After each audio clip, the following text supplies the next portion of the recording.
ఆయన పాదాలకు సమర్పించిన తులసిని ఆగ్రానించడం ద్వారా, వాసన చూసుకోవడం ద్వారా వాళ్ళకు దివ్యమైన భక్తి లభిస్తుంది. భగవంతుని యొక్క సేవలో నియుక్తమవుతారు. కుమార సాంప్రదాయం కూడా ఉందండి మనకు. ప్రామాణిక సాంప్రదాయంలో రుద్ర సాంప్రదాయము, శ్రీ సాంప్రదాయము, బ్రహ్మ సాంప్రదాయము, కుమార సాంప్రదాయం అని 4 సంప్రదాయాలు ఉన్నాయి. ఈ 4 సంప్రదాయాలే ఇప్పుడు శాస్త్రంలో చెప్పబడిన ప్రామాణిక సాంప్రదాయాలు.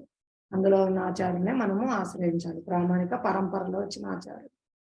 ఈ ఆచార్యులు పరంపర శ్రీకృష్ణ భగవాన్ నుంచి వస్తుందండి. భగవాన్ నుంచి బ్రహ్మకు, బ్రహ్మ నుంచి అలా నారద నుంచి వ్యాసభగవాను.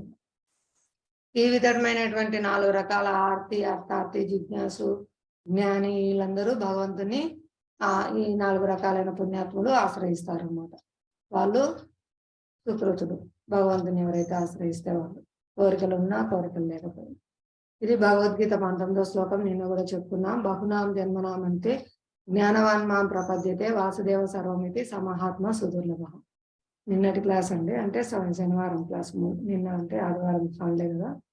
జ్ఞానవంతుడైన వాడు పెక్కు జనన మరణం పిదప నన్నే కారణములకు కారణునిగాను మరియు సమస్తముగాను తెలుసుకొని నన్ను శరణుదొచ్చును. అట్టి మహాత్ముడు మిక్కిలి అరుదు. ఎవరండి తెలుసుకునేది? జ్ఞానవంతుడైన మాత్రమే తెలుసుకుంటారు. ఎప్పుడు? బహునాం జన్మనామంతే, ఎన్నో జన్మల పిదప చివరి జన్మలో నేనే అంటే ఎవరు? కృష్ణ భగవానుడు సర్వ కారణాలకి కారణుడుగాను సమస్తంగాను తెలుసుకొని ఆయన శరణ పొందుతారు. అట్టి మహాత్ముడు మిక్కిలి అరుదు. చాలా మిక్కిలి అరుదైన విషయం అండి, చాలా అరుదైన అవకాశం. శ్రీకృష్ణ భగవానుడే దేవాది దేవుడు. అతని నిర్దేశంలోనే దేవతలందరూ ఒక్కొక్క డిపార్ట్మెంట్ వాళ్ళు సేవలు చేస్తున్నారు. ఇవన్నీ తెలుసుకునేది మూలం ఆది పురుషుడు గోవిందుడు అనేది ఎన్నో జన్మల పిదప ఏ ఒక్క చివరి జన్మలోనో వాళ్ళు తెలుసుకుంటారు. వాసుదేవుడే సర్వానికి మూలము, సర్వ కారణాలకు కారణము. ఇక్కడ బ్రహ్మ కూడా విమోహం చెందాడండి. భాగవతంలో ఈ స్టోరీలో బ్రహ్మ విమోహం లీల.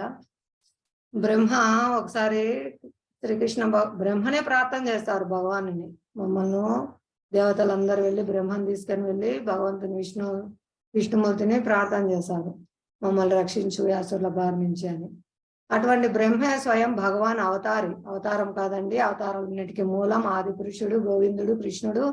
ఆయనే స్వయంగా వచ్చినప్పుడు ఆయన ఆగాసురుడు అనే రాక్షసుని సంహరించినప్పుడు ఈ బ్రహ్మ చూస్తాడు, ఇంత పెద్ద రాక్షసుని చిన్న బాలుడు ఎలా సంహరించగలిగాడు? ఇతనికి ఏమైనా కొన్ని శక్తులు ఉన్నాయేమో, అంతే ఇతను దేవాదేవుడు అయి ఉండడు అనుకొని గోపబాలుడు